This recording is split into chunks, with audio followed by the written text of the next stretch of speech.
नमस्कार, हम जयप्रकाश। ये वीडियो देहाती आशिक पर बनल बा कि अपना बिहार में, अपना देहात में कई प्रकार के आशिक होला लो। तो चलिए देखल जाओ कैसन कैसन आशिक बालू और मजा ली। ठीक है, ये पूजवा के आशिक हमें बस ये तने कराए राम जी दिल लागे नयब के। हेलो हेलो, के बोलता? हम पूजा बोलता नहीं। पूजा ते हमरा लगे फोन काहे खातिर कर देले रे? फिर पूछे खातिर फोन करनी कि मर गइल कि जिंदा बारो। मतलब हम मरियो जाइए? अब हम मरियो जाइए? याद पड़ा तो का कहले रहो जब हमार शादी होत रहे।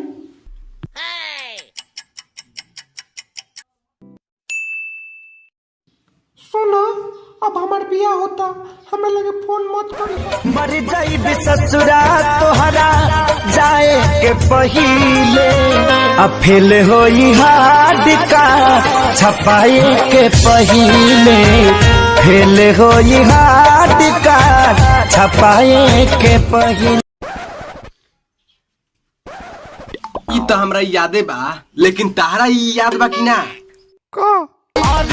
याद कर जहिया कुआर रहलू, पियावा से पहिले हमार रहलू।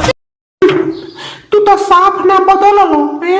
हाँ, हम तो ना बदल, लेकिन ते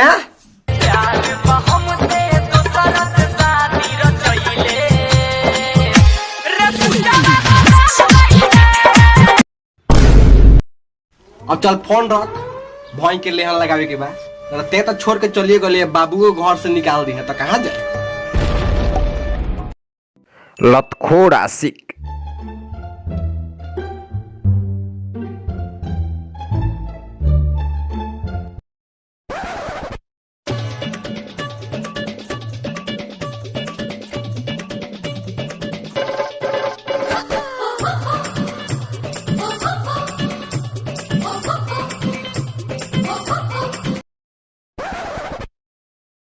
तुझे देखा तो ये जाना सनम, प्यार होता है दीवाना सनम।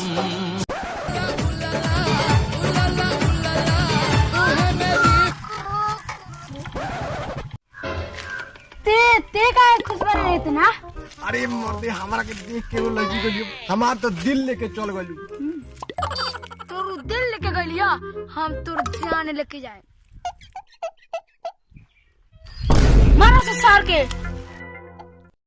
हमरा पर पट्टी पर नजर राखताई।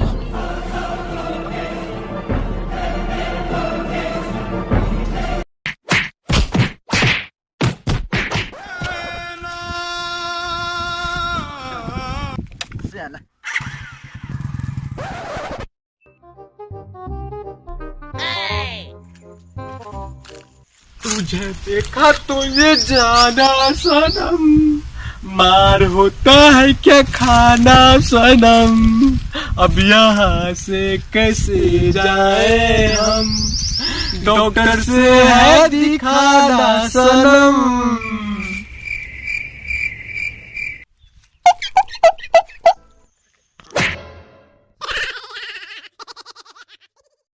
चिरकुट आशिक।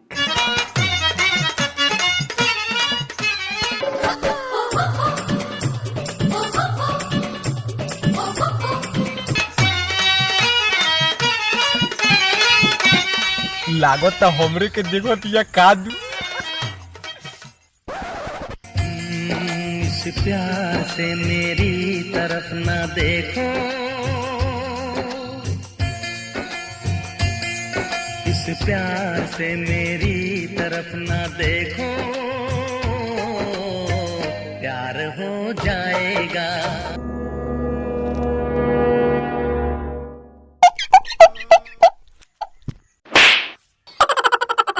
जान ले पूछ के आओ पहले, मुंह पर माछी ढिलका तरी सा आका दिन का से प्यार हो।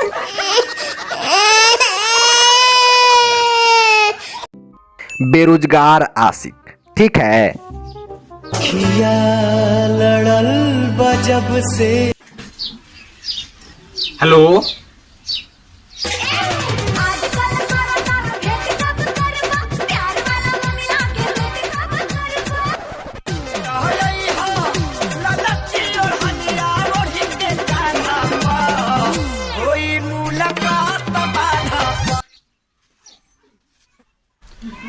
कासेट को देखे भाई चलो देखो।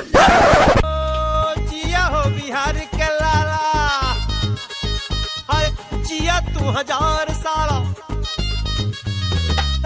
जिया है बिहार के लाला।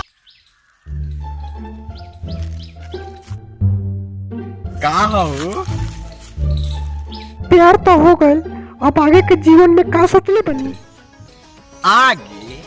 आगे का सोचे के बाद जब खेसारी भैया कहते बारे का नून रोटी खाएंगे, जिंदगी समही बिताएंगे।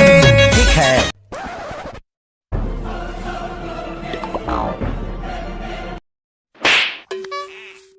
नून रोटी खाएंगे, जौहर न खा लो जो रोग उड़ा जाओ। भाग। जिया हो बिहार के लाला। असली देहाती आशिक।